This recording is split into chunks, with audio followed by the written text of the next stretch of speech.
heard me proclaim in the presence of many witnesses, and entrust them to reliable people who will be able to teach others also. Take the teachings you heard me proclaim in the presence of many witnesses, and entrust them to reliable people who will be able to teach others also. Take the teachings you heard me proclaim in the presence of many witnesses, and entrust them to reliable people who will be able to teach others also. Take the teachings you heard me proclaim in the presence of many witnesses, and entrust them to reliable people who will be able to teach others also. 2 Timothy 2:2. Hallelujah, 2 Timothy 2:2. Praise the Lord. 2 Timothy 2:2. You and me, let us proclaim the gospel. 2 Timothy 2:2. Hallelujah. 2 Timothy 2:2. Praise the Lord. 2 Timothy 2:2. You and me, Let us proclaim the gospel of Jesus Christ. The harvest is plenty, but the workers are few. As for me and my house, we will serve the Lord. We will serve the Lord.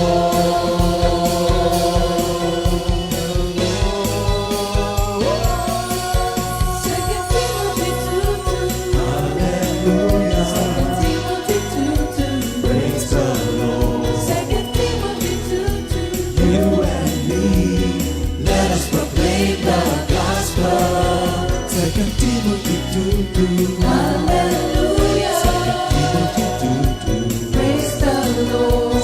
Timothy 2:2. You and me, Let us proclaim the gospel of Jesus Christ. 2 Timothy 2:2. Hallelujah. 2 Timothy 2:2. Praise the Lord. 2 Timothy 2:2. You and me, let us proclaim the gospel. 2 Timothy 2:2. Hallelujah. 2 Timothy 2:2. Praise the Lord. 2 Timothy 2:2. You and me, let us proclaim, live on this day, delighting the Lord for His goodness. Let us proclaim, live on this day, delighting the Lord for His goodness. Let us proclaim, live on this day, delighting the Lord for His goodness. And He's God.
Good morning, Jesus.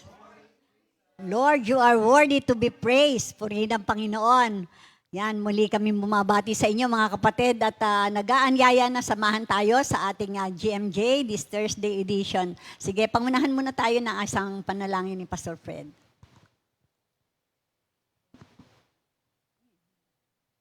Thank you, Lord. Manalangin po tayo. Dakila naming Ama, Diyos na buhay,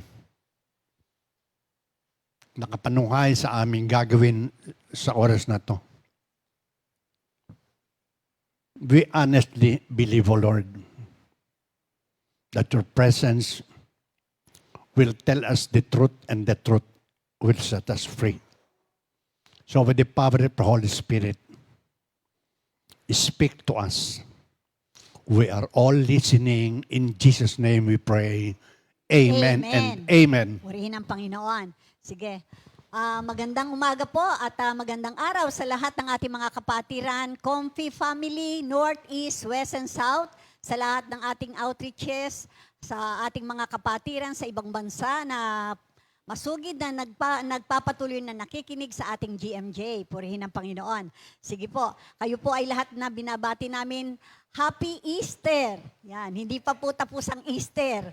Tuloy-tuloy pa po yan. Sige, bago tayo magpatuloy, basahin muna natin ang ating memory verse for the week. Ito po ay matatagpuan sa Galatians 5:24. Ang sabi po ay, and those who are Christ have crucified the flesh with its passions and desires. Sa Tagalog po, at ipinako na sa krus ang mga nakipag-isa kay Kristo Jesus at ang kanilang laman at ang masasamang hilig nito. Purihin ang Panginoon. Sige. Ngayon po ay ang ating pag-uusapan ay tutuloy natin ang ating topic for Easter. Siyempre, napaka-kwan pa yan, napaka-fresh. Kinakailangan ang aming pong title ngayon is Easter Faith. Yan. Ano ba ang pananampalataya nyo tungkol sa Easter? Anong paniniwala nyo? Actually, sa ibang bansa po, ang Easter po as a much celebrated than Christmas. Ito po makita nyo, napakagaganda na kanilang mga damit pagdating po ng Easter at napakasasaya. At napakasaya po ng celebration talaga nito. Lalo-lalo na sa mga Jewish family na naging Christian. Kasi itong pong Easter is the Passover meal din. Kaya they are celebrating this period na napakasaya. Kaya tingnan po muna natin, basahin po natin ang ating teksto sa umagang ito. Ito po ay matatagpuan sa Matthew 28, 1-10. Sige po. Pastor, ikaw na magbasa? O ako na. O sige. Babasahin ko po sa NIV version. Ang sabi pong gano'n ay ganito. After the Sabbath, at dawn on the first day of the week, Mary Magdalene and the other Mary went to look at the tomb. There was a violent earthquake, for an angel of the Lord came down from heaven and going to the tomb, rolled back the stone and sat on it. His appearance was like lightning and his clothes were white as snow. The guards were so afraid of him that they shook and became like dead men. The angel said to the women, do not be afraid, for I know that you are looking for Jesus who was crucified. He is not here. He has risen, just as he said. Come and see the place where he lay. Then go quickly and tell his disciples, he has risen from the dead and is going ahead of you in Galilee. There you will see him. Now I have told you. So the women hurried away from the tomb, afraid yet filled with joy, and ran to tell his disciples. Verse 9, suddenly Jesus met them. Greetings, he said. They came to him, clasped his feet, and worshiped him. Then Jesus said to them, do not be afraid. Go and tell my brothers to go to Galilee where they will see me. Let us pray. Lord, salamat po sa pagkapahayag mo sa amin through Matthew about what happened the first resurrection day. Nawa Panginoon sa pamamagitan ng iyong mga salita na binigyang buhay mo sa aming lahat. Speak to us through the power of the Holy Spirit. In Jesus' name we pray. Amen. Amen. And amen. Meron pong tatlong greatest kaming iti-take up. Unang-una po, yung sinatawag na the greatest truth. Susunod po is the greatest lie and bribery. And then the greatest commandment after resurrection. Yan. Sige, doon po muna tayo sa greatest truth. Ika muna, sandali. Ano ba yung earthquake? Oo nga, oo. Siyempre, lindol. Lindol. Ang lindol po, hindi napipredict talaga yan. Amen. Wala, it comes so suddenly. Pero itong earthquake na to, na-predicto since time immemorial. Na-predicto. Ang earthquake po, maaaring volcanic, tectonic. At ang earthquake po ito minsan, pag ganon, minsan pa Pa-shake. sway. Oo. Kaya ang mga tao, lalo sa earthquake zone ng mundo, nakaisip na yan para hindi sila apektado noong mga either paitaas o pag ganon, hindi sila apektado. Dahil sila nakahanda. Yung earthquake, nagpapahiwatig ng destruction. And many people are afraid of that destructions. Pero yung earthquake na to, that was so violent, predicted the good news that Jesus Christ is alive. Yes, amen. Kaya ito pong Truth. ito po ang truth. Ang nakakatuwa po dito sa katotohanan nato, tandaan natin, ito pong mga pariseyo nung panahon ni Kristo, sila po yung mga bihasa sa salita ng Diyos. So alam nila yung mga prophecies ni Isaiah, ni Daniel, ni Zechariah, at lahat-lahat po ng mga prophets na nagpapatungkol dito sa pagdating ng Messiah. So, aware sila na a virgin will bear a son, yung ganon, yung sa Isaiah 7:14, alam nila yun. Yung Isaiah 9:6, alam nila yun. Sa Zechariah, alam rin nila yun. Lahat yun, yung merong darating may darating ang hari na nakasakay sa donkey. So, pagka tinignan mo, kung ikaw ay during that time, ikaw yung, kasi wala pa namang Biblia nun eh. Di ba? Hindi pa sila katulad nating napakapalad na lahat ng nangyari sa kanila nakasulat na. So nasusundan natin. During that time, ang mga nakakaalam lang nito ay yung mga pariseyo o yung mga nag-aaral ng salita ng Diyos o yung mga bihasa na humawak ng mga salita na pinag-aaralan nila during that time. So isa po yan dyan si Nicodemus. Si Nicodemus is, sabi niya, he's a great teacher. Kaya si Nicodemus, secretly, he acknowledged the power of Jesus Christ. Alam niyo po yung isang pelikula po na napanood ko, actually it is a Netflix movie, ang title niya is Chosen. Dito si Nicodemus, siya po ay ipinesent si Nicodemus during that time na great teacher of the Pharisees, na siya po ang hininga ng tulong kay Mary Magdalene na during that time napoposes. Dahil si Nicodemus during that time, pagka merong napoposes, siya yung nag-conduct ng pagka-cast out. No? So, nilapit nila si Mary Magdalene during that time at si Nicodemus ay alam niya na hindi niya kaya. Kahit na yung lahat ng seremonya na ginawa niya para i-cast out yung demon from Mary Magdalene, hindi niya natanggal. At pagkatapos, na-encounter ni Mary Magdalene si Jesus Christ and all of a sudden, di ba, yung 7 demons nawala sa kanya. So, nung lumabas na si Mary Magdalene, nakita ng mga tauhan ni Nicodemus na siya ay nakikisalamuha na at magaling na, ang sabing ganun, sabi kay great teacher, sabing ganun kay Nicodemus, yun pong babae na kinast out nyo, na in-exorcise nyo, sabing ganun niya, magaling na patagumpay po yung pagkaka-exorcism nyo. Sabing ganun kay Nicodemus. But Nicodemus knew very well na hindi siya. And he's already hearing about Jesus Christ. So kaya gabi niya pinuntahan si Jesus. Secretly. So doon siya nagtanong, kaya doon nagkaroon ng discussion na you should be born again, di ba? Yung pan. So, yun po yung pagkaka-portray doon sa kwan. Kasi yun based on history of Israel, of the Jews. So, yun po ang basis noong kwan na yon, yung pelikula na yon. So, mismo si Nicodemus, during that time, he became a secret disciple of Jesus Christ because of the miracles that he's seeing and nakukonfirm niya pagdating po doon sa mga nababasa niyang scripture, nakukonfirm niya na ito yung promised Messiah. And then, may kasama niya si Joseph. So, sila pong dalawa, actually, ang ginamit ni Lord para yung bangkay ni Jesus ay after the crucifixion, ang namamatay, hindi ba binaba siya sa krus, dinala po siya dun sa tomb. At tomb na yon ay ang pag-aari ni Joseph na isa sa pinakamayaman.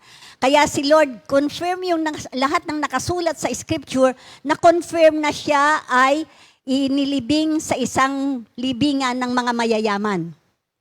So pag tinignan nyo, lahat ng scripture niya, pag pinagpan, kasi as you go on reading the scripture, yung mga disipulo na witness o pagkaya tinawag na synoptic, ang Matthew, Mark, Luke na gospel, yung tatlo, ay sila po yung nagsulat ng actual evidence o actual scene o senaryo ng buhay ni Jesus na sila mismo ay witness. So pag tinignan nyo po, magkakahawig po yung tatlong gospel na yan sa kanilang mga isinulat. So nakita natin na ito pong mga Pariseo na to, alam nila na magkakaroon ng resurrection. Alam nila dahil iyan po ang Misaya. So ito pong bago po itong part ng, kasi after nung sa verse 10, hindi ba? Sabi diyan, Jesus said to them, "Do not be afraid. Go and tell my brothers to go to Galilee. Then they will see me." And then sa verse 11, while the women were on their way, some of the guards went into the city and reported to the chief priest everything that had happened. Tandaan natin, ang report kasi nung mga guard, kasi doon sa verse 4, the guards were so afraid of him that they shook and became like dead men. Sumobrang takot nila na para bang namanghang-mangha na ganon at sabi niya parang patay na sila. Hindi ba? Yun yung pagkaka-describe dito ni Matthew na sobra dahil kita nila Nakita nila yung angel. Imagine mo, ang bigat-bigat po noong yung raw bato na yon na nakatakip sa tomb. Hindi kaya yan ng ilang tao para i-move mo, yung i-roll away mo yon para mabuksan yung tomb. So, mismo mga guard, they know very well what happened. So, inireport ngayon nila sa chief priest everything that had happened. So, ipinakakuan. So, yung chief priest na yon, na isang Pariseo na alam niya kung ano yung mangyayari. Sabi niya, when the chief priest met with the elders and devised a plan, they gave the soldiers a large sum of money. This is the greatest bribery that had ever happened in the history of mankind. Itong pagkakatanggap nato ng mga gwardya, kaya napakahalaga talaga ng mga guard, hindi pa security guard. Ito yung ating... Alam nyo to sa 27, 62 to 64, well prepared po ito. Kasi alam nila ang katotohanan. Kaya kailangan pasubalian. Tingnan niyan 27, 62 to 64. The next day after preparation day, the chief priest and Pharisees went to Pilate. Sir, we remember that while he was still alive, that deceiver, according to them, after 3 days I will rise again. 64. So, give the order for the tomb to be made secure. So, binigyan ng security guard. Until the 3rd day, otherwise, his disciples may come and steal the body and tell the people that he had been raised from the dead. This last deception will be the worst than the first. Ito po nagsalita na to ay isang Pariseo, yung chief priest. Sabi niya, this deception will be worse than the first. ang sabi niya, yung deception raw ni Jesus Christ na siya ang Diyos, sabi gano'n niya, na siya ay mag-rise again after 3 days, ito raw yun ay mas worse. Actually, baligtad po yun. Yun ang kanilang worst. Yung kanilang deception ang naging the worst lie that had ever been proclaimed to all people. Kaya ito pong kwa nato, ang sabi nga doon sa binasa ni Pastor Fred, beforehand, itong mga pariseyo nato ay lumapit na kay Pilate, ang sabing ganon, bigyan nyo, nalagyan niya ng guard. Kaya nagkaroon ng gwardya. Kaya nagkaroon ng guard yung kanyang tomb because of the request ng mga pariseyo dahil sa takot nila na yung kanilang kinondisyon na nila ang isip ng mga tao na ang body ni Jesus Christ ay nanakawin ng mga apostoles. Yan. Nakondisyon na. Ganon naman talaga ang lie, ang isang kasinungalingan. Beforehand, ipa-fashion mo na ang isip ng mga tao para doon, yun na ang paniwalaan mo. Kaya anong mangyari ito, pinagmatigasan na nila ang kasinungalingan na dinivise nila dito sa Matthew 27. Pagmatigasan na nila, kaya ang ginawa nila, para nila ma-confirm yun, dahil merong witness na kakampi nila yung gwardya. Di ba? Kaya yun, binribe nila. Since na sila'y sabi nga ganon, iisa ang kanilang lahi, iisa ang kanilang kaisipan. So natural, madaling i-bribe. Matakaw sa pera di ba? Kaya, sabi niya, you are to say, sabi niya, his disciples came during the night and stole him away while we were asleep. So, yun po yung kanilang kasinungalingan na pinamalita. And sabi pa, sabi niya, if this report gets to the governor, we will satisfy him and keep you out of trouble. Binigyan nila, tinakot pa nila yung mga gwardya. Kasi, noong panahon na yon, kapag ka natakasan ka o yung iyong posisyon o yung iyong binabantayan ay nagkaroon ng problema, yung mga gwardya during the time ay death ang kanilang penalty. Kaya makukan ka, makakaligtas ka sa parusa ng governor. Meron nga ako isang pinuntahan na lugar.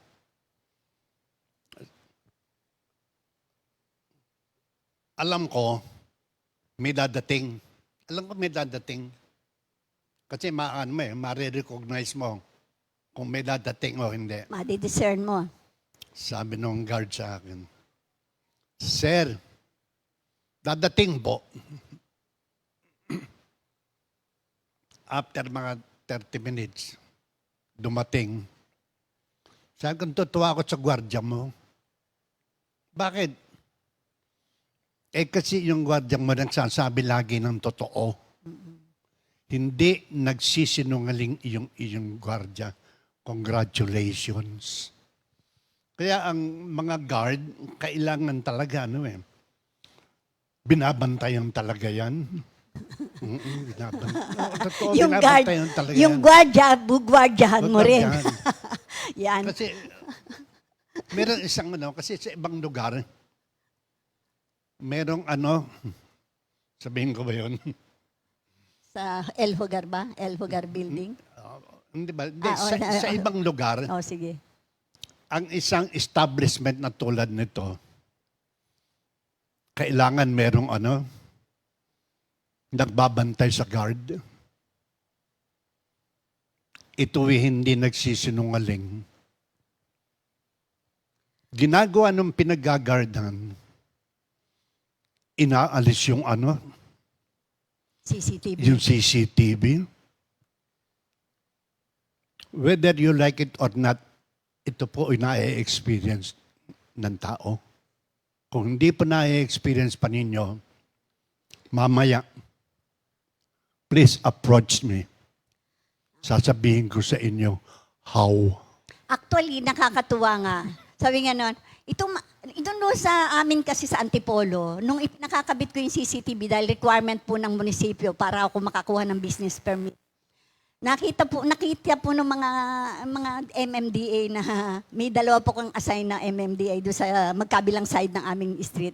Nakita, ay kinakabit. Naku, saan kaya ako pupesto? Dami gano'n niya. Kasi totoo naman, nangungutong talaga. Yung mga tricycle boy, mga karamihan doon. Talagang pan. So, tinignan nila kung saan sila pupwesto para hindi sila nakikita ng CCTV. Kasi talagang kwan. Pagkatapos, sabi nitong si Greg, Ninang, imposible pong, kasi yung isang kwan na, yung mismong pinaka-kwan, lilikuan ng mga sasakyan, imposible raw yun na mawala kung hindi pinutol. Kaya yung cable, pinapalitan ko dahil nawala nga yung kwan at iniba na namin ng daanan yung cable. Sabi, imposible pong hindi pinutol yan kasi kwan. Kaya yun, pag nakita nyo, napakahalaga po ng mga gwardiya nga. Itong gwardiya na to, during the time of Jesus Christ, yun po yung napakabigat po ng naging role niya para hanggang ngayon ang mga Hudyo ay hindi naniniwalang dumating na ang Misaya.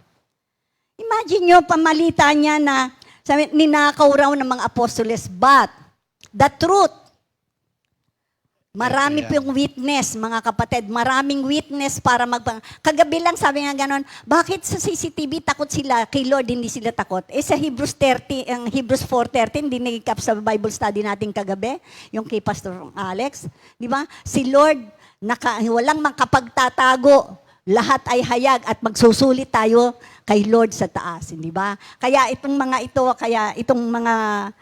mga gwardiya na to, nakatitiyak tayo, wala sila sa langit. Wala. Liars go to hell. Di ba? Kaya nandun yun. Pero So, anong truth? Napakaraming witnesses in a Yes. truth. Yung lie, na-discuss natin, ito na yung truth.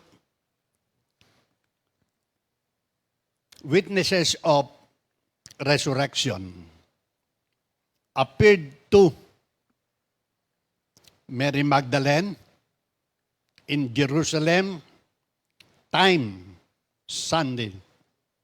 Amen. Mark 16, John 20.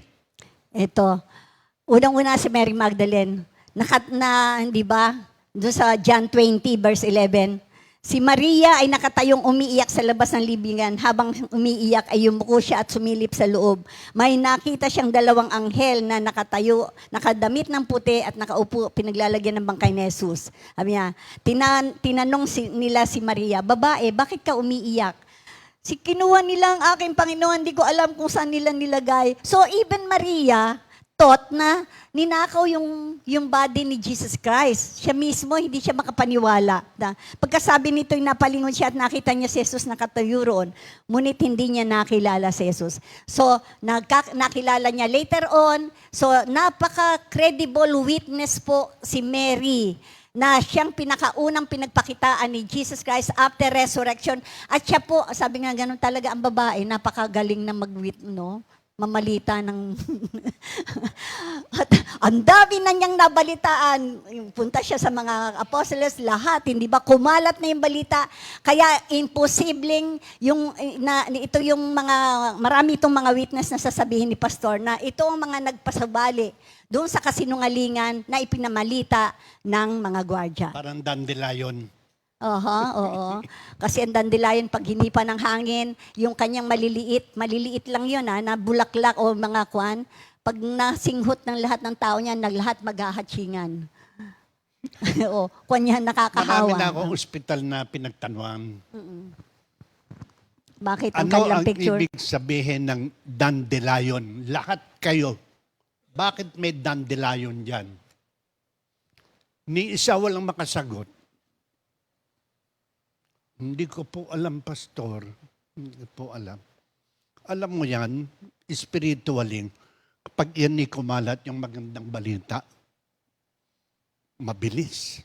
Amen. Ngayon, ang negative side, kapag lie, pag humangin, marami ring naniniwala at nagsasabing, Oo. hatching. Kaya po, Dalawang bagay, isang lie, isang truth na madaling kumalat. amen. Kaya tayo po na mga manggagawa ng Panginoon, napakahalaga po na ang katotohanan ng ating ipamalita, ipakita natin sa ating mga gawa, especially, dahil para naman paniwalaan ko, minsan po, I cannot see the truth in what you're saying because of what you are doing. See, kuminsan hindi makita ang katotohanan, kaya napakahalaga rin tayo. Kaya yung ikalawang witness, some other women na nakasulat sa Matthew 28:9-10. Marami pong mga babae rin na dito po yung ating binasa kanina, na sabi nga ganon, suddenly Jesus met them, greetings. O yung karamihan po yung mga babae doon. And then, sumunod ay si Peter na, no? Sa Jerusalem, Sunday morning, Luke 24:34, 1 Corinthians 15:5. Ito po ay mga witnesses na nagpapatunay mismo na si Jesus ay, at saka dito yun, hindi ba kumakatok pagkatapos, ano yun, Pastor? Lumusot. Lumusot sa pintuan. Si Jesus Christ, hindi ba? Dahil spirit na siya. Pagkatapos saka nagpakita. Dito sa number 4 is 10 disciples. Dito, wala pa si Tomas. Yan. Kung minsan yung absence natin, yun ang nagiging dahilan para tayo maniwala na hindi tayo lubusang maniwala. Minsan, sabi nga gano'n, ay, absent yata ako nung i-preach ni Pastor yung forgiveness, kaya hindi ako maaaring mag-forgive. Kasi The dito si greatest Thomas, oo. The greatest absentee. Oo. Absent eh. Kaya hindi maniwala ngayon na si Lord ay agad-agad na hindi siya makapaniwala na si Lord ay buhay. Doon sa Luke 24 at saka sa John 20. Yan, makikita nyo naman yan habang pagka kayo'y nag-review ng resurrection. And number 5 is yung Emmaus disciples. Yung dalawa pong disciple, si Cleopas and we presume it is Luke, na naglalakad 3 days later after the resurrection. So, kung ito ay Sunday nangyari, maaring Monday, Tuesday or Wednesday siya. So, sa Luke 24:13-35. At sumunod, 11 disciples, pakita ulit siya. This time, si Thomas ay nandoon na. Ipinakita ni Lord, yung sabi niya, not unless na makita ko yung kanyang mark sa kanyang kamay at saka sa kanyang paa. So, ipinakita naman ni Lord. Kaya sabi ni Lord, mapalad ang mga tao na hindi nakikita and yet naniniwala, nananampalataya. Okay. Yan. Ito namang isa, nakikita na, hindi pa rin naniniwala. Kasi sila, yung scripture tungkol dito sa muling pagkabuhay, na-miss nila to. Follower to eh. Disciple. Ano yung disciple, mga kapatid? Matetes. Matetes. Matetes tayo talaga lahat. Sila ay, May teachable spirit. Pag sinabi mo kasing matetes o disciple, meron tayo mga teachable spirit na tumatanggap tayo ng correction, di ba? Ang bigat po kasi if you do not accept correction, you are a conceited person. Conceited person do not accept correction. Yun po ang napakabigat. Kaya pagka matetes o ikay disciple ni Lord, mababa ang loob. Maaring sabi nga ni David, hindi ba, doon sa kanyang sa gospel, sa Samuel, habing ganyan, nung minumura siya ni Shimei, habing gano'n niya, let him, kasi papatayin ng mga tauhan ni si biro mo, disrespect mo yung hari, mumurahin mo yung hari, talagang may karapatan na patayin na talaga siya. Si Shimei, sabing gano'n ni Shimei, let him. As sabi ni David, bayaan mo siya. Inalaw siya ni Lord na murahin ako, maaring may katotohanan na sinasabi niya. But, nakakatuwa, after nang mamatay si David, sa panahon ni Solomon, yung pagkakasala na yon ng disrespect ni Shimei, binagbayaran niya rin. Hindi naman agad siya pinapatay ni Solomon eh. Binigyan siya ng huwag kang lalabas dito. Ang ganda pa rin ng wisdom doon. House arrest. Ni wisdom, na house arrest siya. Eh, hindi siya pumayag, hindi siya hindi siya sumunod. O, patay. Kaya yun po ang consequence natin, mga kapatid. Pero kapag sinabi kang disciple ka ni Jesus, ikaw ay learner, ikaw ay nag-aaral. follower, you study and you worship the Lord. Okay, Yan. meron 2 disciple dito sa Emmaus. After seeing what has happened, alam mo talaga, kapag tayo nanonood ng sine, sino nanonood ng sine? Taas ang kamay. Lahat tayo nanonood ng sine.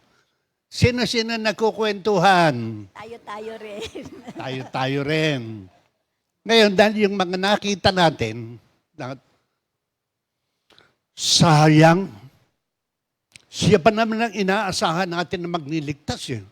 Pagkatapos ng matay, Bida namatay. kwentuhan. Palagi mahabang kwentuhan eh. 7 miles from Jerusalem is Emmaus. Kwentuhan ng kwentuhan. Biglang dumating yung pinagkukwentuhan. Biglang dumating. What are you talking about each other? One of them, Cleopas, asked him, "Are you the only visitor in Jerusalem who does not know what happened these last few days?" Ikaw lang ba? Wala kang alam? Oo. Kalat Kasi na ayaw mo sumama trending sa nga amin eh. sa Trending sine na eh. trending yan eh. Ikaw lang ang walang alam. O, biro Tapos mo, naman, yung ganun. what things? Ba't ano ba nangyayari? Cleopas and his companion answered, "This man was a prophet, powerful in everything he said and did. He had hoped that he would be the one who was going to set Israel free. Besides, this is the 3rd day since it happened. Some women in our group surprised us. They went to the tomb but could not find his body." So meron ng empty tomb. Tapos ikaw, hindi mo pa alam. May nagsabi na sa amin. Jesus said to them, "Mga hangal, how foolish you are." Hindi pwede sabihin nila, "How foolish you are." Hindi ganun yun. Merong May matindi talaga eh. interjection. Hindi pwede Merong- ba sabihin ni Lord na, "Woe to you." Medyo Meron bang ganon? may force, oh. Oh, how foolish you are. How Ayan. foolish you are. Maaring hindi kwan, pero How foolish slow you are to believe everything that the prophet said. Nasabi ko na sa iyo, ang titigas ng ulo nyo. Meron ba sa, ang tigas ng ulo mo kasi, kaya gano'n, kaya walang gano'n. Are you still with me? Meron nga ang pinanood ng ano eh. Yung Jesus loved the little children. Tumatawa siya eh. Tumatawa. Jesus loved the little children. All that, hindi yung, Jesus loved, hindi ganun. Jesus loved. Kaya pag mali ang ginagawa, tumataas ang boses. Pero hindi ka mukha ko nagagalit. But I easily recognize that. Kaya, bumababa rin naman ako. Sorry, Rod. Kasi yung banal na espiritu, convict, convince, and comfort. Sabi ni Sister Nilda eh. Baka na-apektuhan kanyang mga ganyan-ganyan. Iba yung sa labas. Iba yung dito nagpipreach ka. Kaya pag nakikita ko yung sarili ko, nawawala yung aking mga dating ugali. Kayo ba nawawala rin? Totoo kayong lahat nawawala rin. Yung message Tayong ng lahat, may Easter, new life new. tayo eh. Oo, Di new. ba? Bago dapat magkaroon talaga ng... Sa linggo Kaya na lang, every year kasi every year na lang, hindi, ibig sabihin, dapat may improvement, mga kapatid. Merong kwan. Talagang, kung maaari nga lang, talagang bago, kaya lang kukunin na tayo ni Lord. Perfect ka na. Hindi pa tayo perfect. Kaya, ang ibig sabihin lang, may pagbabago, talagang pagbabago. So, ang maganda dito, Na-recognize. na-recognize nila, because Jesus na-recognize. stayed with them and Okay. ate with them. Kasi talaga namang ang presensya ng Panginoon ang magbabago sa bawat isa sa atin. Kaya itong nato, hindi ba? Nang ipaliwanag sa kanila. Ano man sabi sa ano? Sa Tagalog, meron may Tagalog. Sa Sa Tagalog. English, ganito eh. Wasn't it like fire burning in us when He talked about this scripture to us? Diyos ko po, nagbabago, naninikip yung daming dibdib. Nakonbig sila eh. Na iyong sinabi ng ating Panginoon, inarelay sa kanila. Meron silang conviction. At ang convictions na ito, ang nagdala. itong conviction na ito ang nagdala sa kanila upang sa ganon ganap nilang maunawaan, ma-practice ang lahat ng sinasabi ng banal na kasulatan. Amen. Okay. Basahin Thank mo you, nga Lord. sa Tagalog. Sige, ano nga verse yung Hindi, yung Luke 24? what's it like? Yeah, oo. Wasn't it like per burning? Sabi na sa iyo? Sandali. Medyo yung mata rin eh. Okay, hindi na. Oh, sige, ito. na. Okay. So, itong lahat natong nangyari. From Sunday hanggang sa dumating ang muling pagkabuhay, Jesus conquering death through resurrection gives us hope. At lahat ng Kristiyano ay nagkaroon Ay, ito ng na. pag-asa. Luke 24 verse 32. Kaya sabi niya, ang nasabi nila sa isa't isa, kaya pala nag-aalab ang ating puso habang tayo kinakausap niya sa daan at ipinaliliwanag sa atin ang mga kasulatan. Yan. Okay. Di ba? Nararamdaman naman natin lahat yun, lalo na kung personal mong nakausap si Lord through the Word of God. Di ba yung iba yung pakiramdam mo? Talagang iba. Lalo na kung convicted ka, yung nabasa mo parang si Lord mismo ang nagsasabi sa yung anak.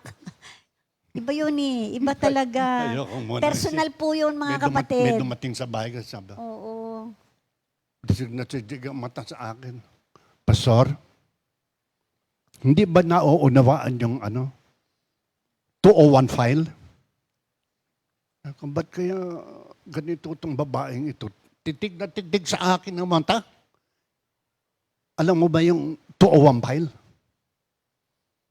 Tago na ko. Hindi. Hindi. Pinaliwanag sa akin. Sabi ko, Lord, ikaw na to. So in 1 Corinthians 15, 1-4, the purpose of the Lord to the Corinthian church is very clear. Paul writes to defend the resurrection, number 1. Number 2, Paul writes to clarify all things about resurrection. Number 3, Paul writes this letter to broaden his teachings concerning resurrection. Yes. Kaya mabigat ito nga rin. Tingnan natin 1-4. Sabi Now, sa, brothers, sa Tagalog. ikaw. Oh, sige. Sa Tagalog, 1 Corinthians 15, 1-4. Mga kapatid, ngayon ipinapaalala ko sa inyo ang magandang balitang ipinangaral ko sa inyo. Yan ang magandang balitang inyong tinanggap at naging saligan ng inyong pananampalataya. Naliligtas kayo sa pamamagitan nito kung matatag ninyong pinanghahawakan ang salitang ipinangaral ko sa inyo, maliban na lamang kung walang kabuluhan ang inyong pagsampalataya. Sapagkat ibinigay ko sa inyo bilang pinakamahalaga sa lahat ang tinanggap ko rin, na si Kristo'y namatay dahil sa ating mga kasalanan, tulad ng sinasabi sa kasulatan, inilibing siya at muling nabuhay sa ikatlong araw, tulad din ng sinasabi sa kasulatan. Yan. Ayun, maliwanag. Nakasulat lahat mga kapatid, kaya itong mga pariseyo nato na hanggang ngayon ay hindi naniniwala, nakasulat naman. Palagay ko. At saka ang good news ngayon, marami ng mga Hudyo na Kristiyano. Amen, di ba? Marami na. Kaya nakakatuwa na huwag tayong magkakaroon ng yung panghihinawa sa pag-share ng Word of God, the truth about Jesus Christ. Kaya para lahat na ay maligtas. Tingnan mo itong on which you have taken your stand. Ito yung pinanghahawakan natin.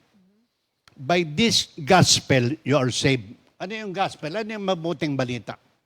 Si Kristo'y namatay, si Kristo'y nabuhay, si Kristo'y babalik sa wakas ng panahon.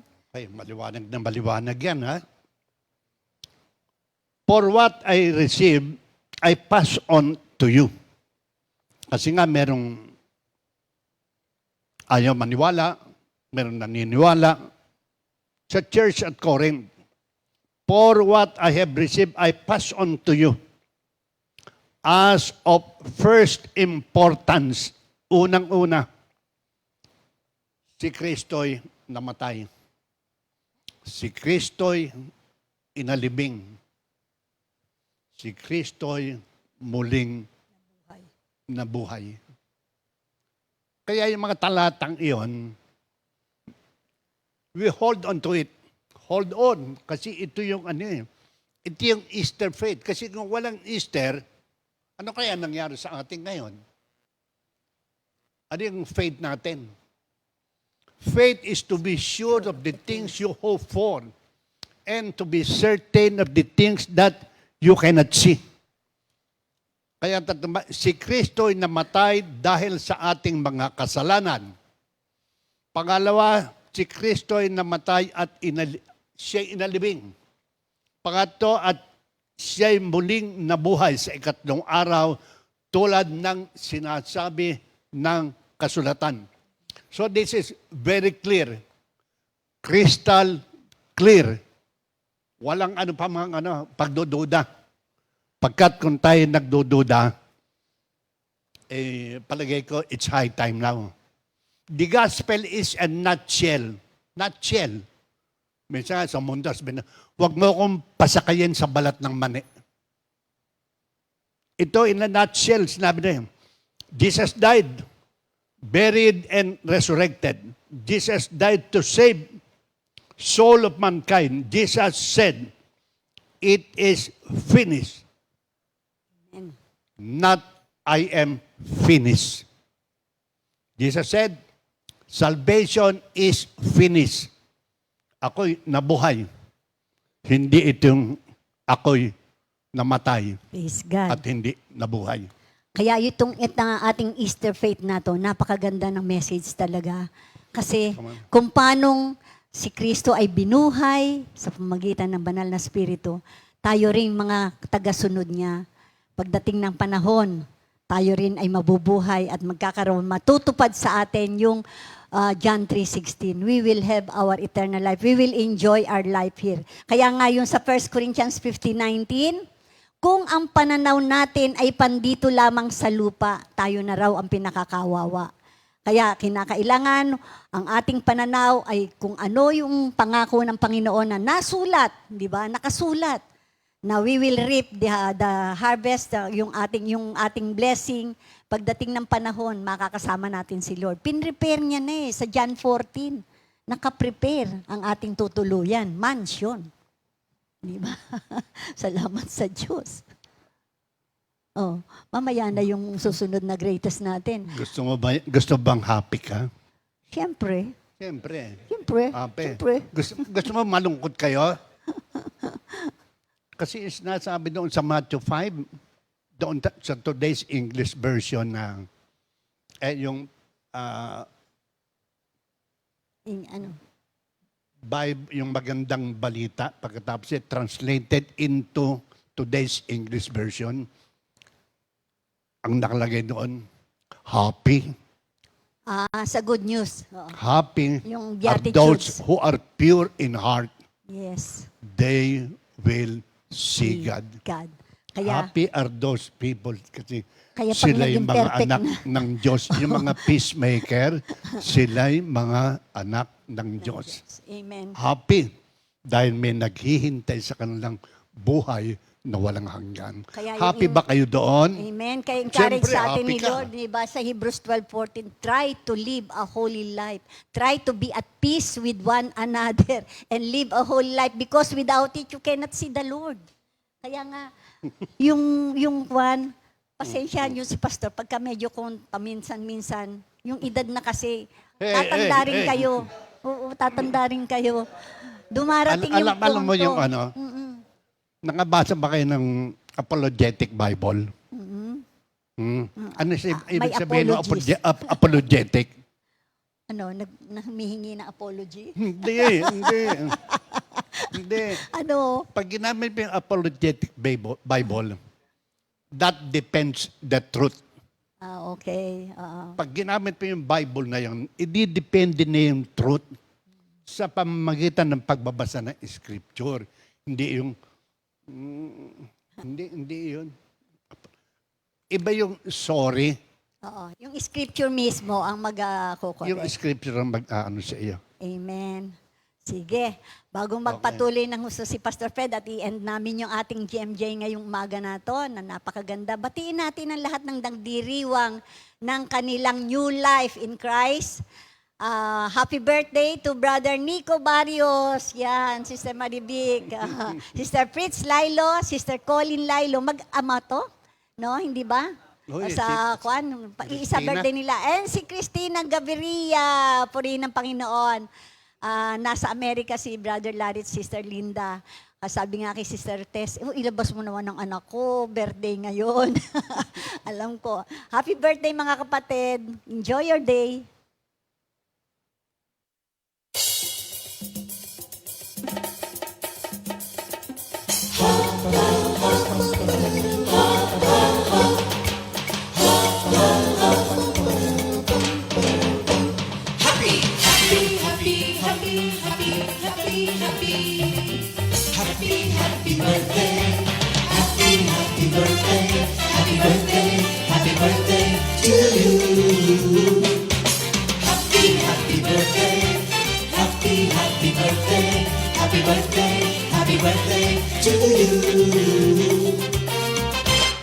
Happy birthday! May the good Lord doesn't fade you, may the Lord's light shine upon you.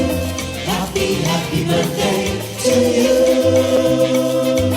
Happy birthday to you.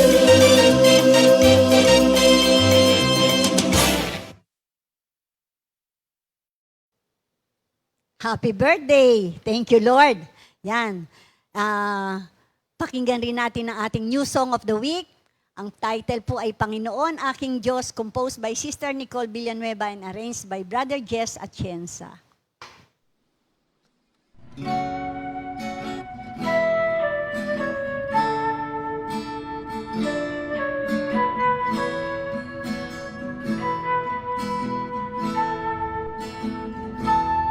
Sa hinawa ng lakbay na to,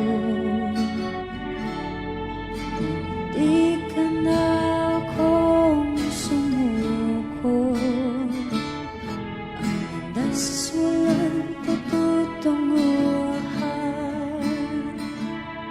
Ano ba ang kahahantungan? Ngunit salamat, ako'y natagpuan. Binigyan niya ng kapayapaan. Sa hinaba ng lakbay na to, hindi ka na akong sumuko. Mas walang patutunguhan. Ano ba ang kahahantungan? Ngunit salamat, ako'y natagpuan. Binigyan niya ng kapayapaan. Ang pusong sabik sa iyong pagmamahal.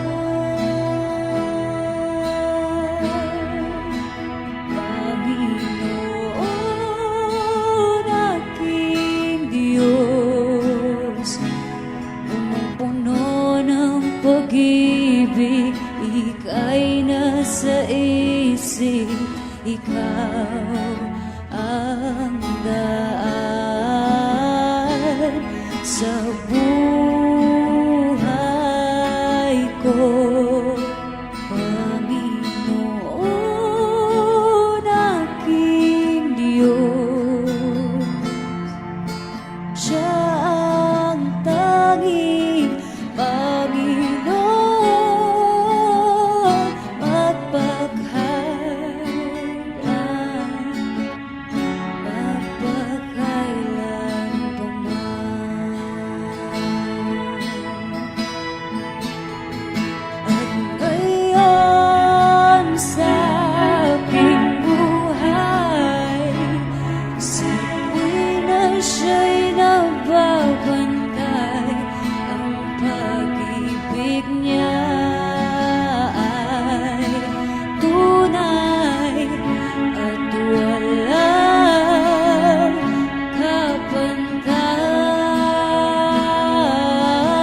You are the only God forever and ever, Lord. Yan. Salamat sa Panginoon. Sige. Kaya Jesus conquering death through resurrection gives hope to all Christian. Kung wala nga ang resurrection, di ba? Our faith is futile, sabi nga ganun do sa 1 Corinthians. Kaya mababaliwala. Ito ang nag-authenticate o nag-confirm ng ating faith na tunay ang faith ng Christianity. Nagnotaryo. Nagnotaryo, oo. Ito yung nag-seal, di ba? Kung wala ang resurrection, baliwala eh. Hindi just like any faith o any religion na na-establish, ang mga founder nila ay mga namatay, wala na, nandun lang sila, 6 feet below the ground. Pero ang ating Panginoon, siya ay nasa langit na at naghihintay sa bawat isa sa atin. Pastor. Okay.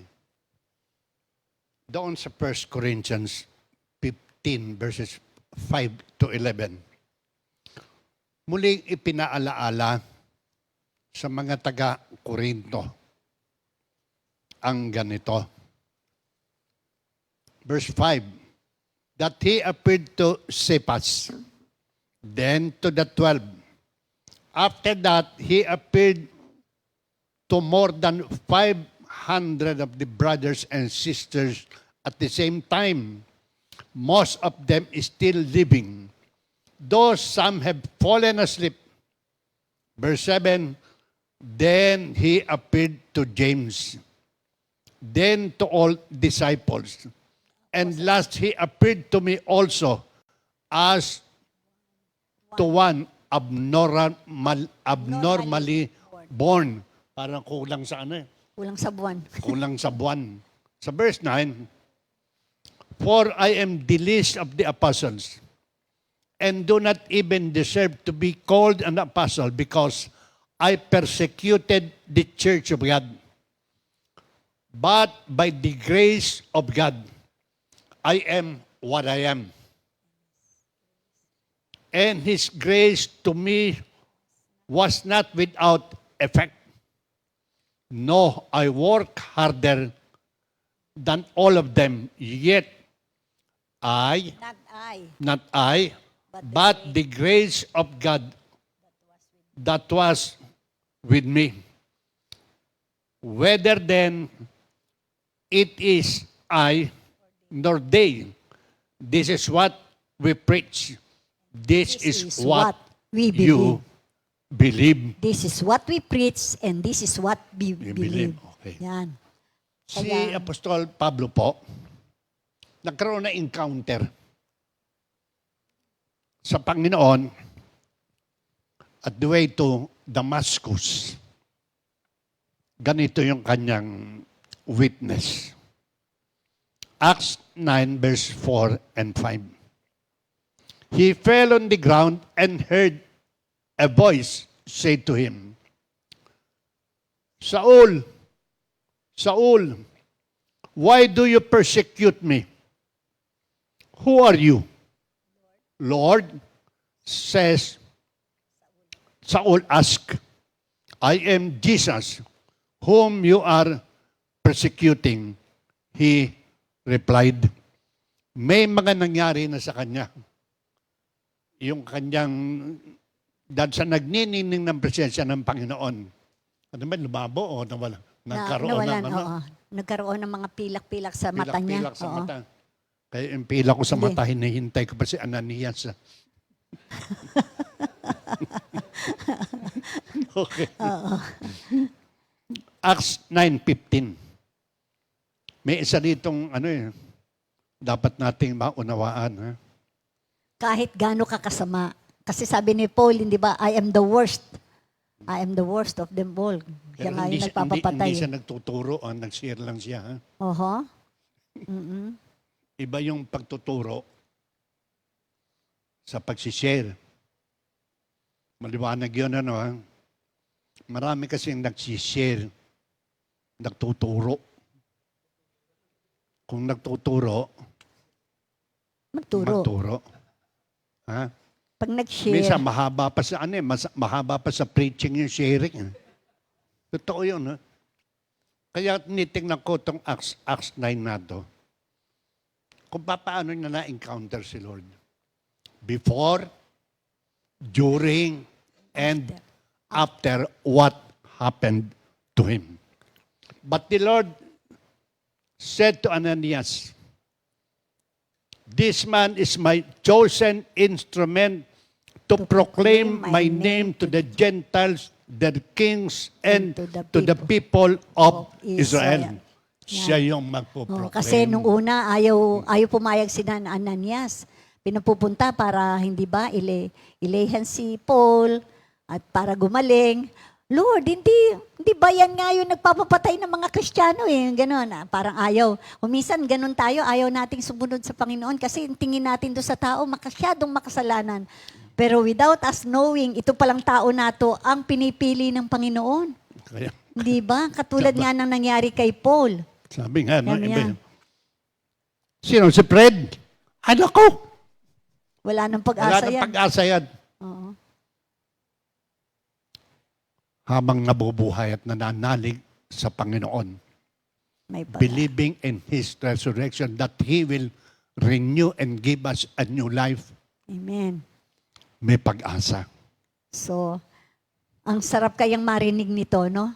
He is my chosen instrument to proclaim my name to the Gentiles. Kung ikaw ang sinabihan nito, di ba? Apakasarap na, pero hindi lang nga ganun katindi. Kapag ka ikaw ay, sabi nga ganun, pag sobrang dami ng kasalanan mo, bibigyan ka ng napakabigat na tungkulin ng Panginoon. Kaya yung pinarana sa'yo sa nakaraan, may dahilan yun. Yun kasi ang gagamitin ng Panginoon para sa'yo, Change para life. marami. Yan yung change life mo. Kasi kung wala kang naranasan, mahirap eh. Ano i-share mo? Di ba? Wala eh. Wala kang kuwan. Kaya mas ginagamit ng Panginoon yung mga taong napakaraming pinagdaanan. Sa totoo lang mga kapatid. Ang maganda doon, yung mga pinagdaanan na yon, na bago ka. Pinagdaanan mo lang yan para magamit, para ang mga tao mapalapit sa Panginoon. Gagamitin mo yun bilang pinaka-basis ng iyong preaching o yung sharing. Meron ba tayong mga sharing na ganyan? Na siyang naging dahilan para ang mga tao ay lumapit sa Panginoon? Hindi ba? Masasabing ganun, ay, kung si Sister Nilda nga nagkaganon, ako pa. Hindi ba? Naalala ko noon, si Pastor Ray, katabi ko during that time, nung nag-share, meron tayong share no, nasa quad pa tayo. Yung tao na yon, kaya nagka-cancer sa sobrang dami ng hatred niya. Kasi bata pa lang siya, iniwan na siya ng tatay niya, na iniwan yung asawa. And then, yung naging stepfather niya, ni-rape siya. Tapos yung anak niya, yung naging anak niya, bata pa lang nabuntis na rin ng iba. Ang dami niyang hatred, sobra. Pati yung tatay niya, galit na galit siya kasi lahat ng halos na naging dahilan ng kanyang kasawian dahil ang tatay niya ay nawala. At itong mga, yung mga na-rape sa kanya. Pagka narinig mo yung sharing na yon, lapit sa akin si Pastor Ray, kaya mo yon? Kaya mo yon? Ibig sabihin, yung bang pinagdadaanan mo, saan ka ng percentage doon sa pinagdaanan ng tao na yon? Di ba? Kaya nga yung 1 Corinthians 10:13, napakabigat nun na, di ba? All trials or all temptations that come to a man is usual to all people. But the Lord will not test us or will not put us to beyond our capacity to endure it. And He will always make a way out. Palaging may solusyon. Kaya yung ating mga pinagdadaanan ngayon, lalo na ngayong Easter, what is the Easter faith that we have? May pag-asa dahil sa pagkamatay ng Panginoon at pagkanyang muling pagkabuhay, napakalaki po ng pag-asa na ibinibigay sa atin na walang mahirap, napakahirap na bagay sa buhay natin na hindi kayang lutasin ng ating risen Lord. Amen. So, the risen Lord, nagbigay sa atin ng isang last commandment. One of the greatest commandments. One of the greatest commandment. Buksan po natin sa Matthew 28, 19 to 20. Amen.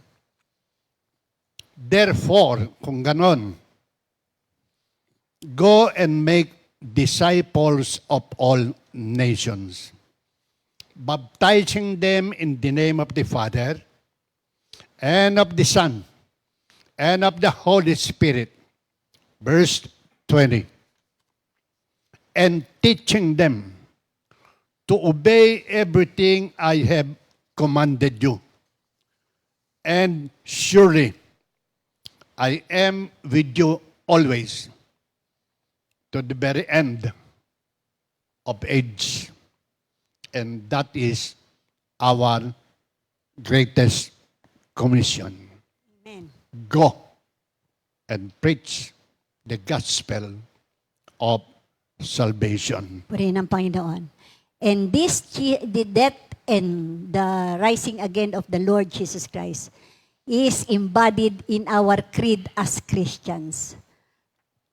Di ba? Natatandaan nyo ba yon yung creed natin? Pag sinabi mong creed, that is our statement of faith. Our statement of faith is, I believe in God, the Father Almighty, Creator of heaven and earth, and in Jesus Christ, His only begotten Son, our Lord, who was conceived by the Holy Spirit, born of the Virgin Mary, suffered under Pontius Pilate, was crucified, died, and was buried. He descended into hell, and on the third day, He rose again from the dead. He ascended into heaven and sits at the right hand of the Father Almighty, and there He will judge the living and the dead. And I believe in the Holy Spirit, the Holy Universal Church, the communion of saints, the forgiveness of sins, the resurrection of the body, and life everlasting. Amen. At yan po, ang ating greatest commission to preach the gospel, because that is our faith, our Easter faith, that we have to make our life new again. In Jesus' name we pray. Amen. Amen. Marami pa ito. Marami pa kasi ito eh. Kukulangin. Mag-end na tayo roon. Oo. Doon sa greatest commission na sinasabi Oo, sa kasi atin. Napakarami pa. And after that, Oo. kasi yung ating doubt, yung ating faith, minsan nagda-doubt eh. Nagkakaroon tayong mga kausap na tao, ganto-ganto. Kaya ang sinasabi ng Apostol Pablo, stand firm. Huwag kayong lalayo. Huwag kayong aalis doon sa itinuro ko sa inyong magandang balita. Amen. At ang lahat ng ito ay nasabi roon sa isang talata no aking binabasa. Believers offer God praise for the resurrection, and I am praying. I will be satisfied, O Lord, when I will be awake. I'll be like Jesus Christ. Manalangin po tayo. Dakila naming Ama,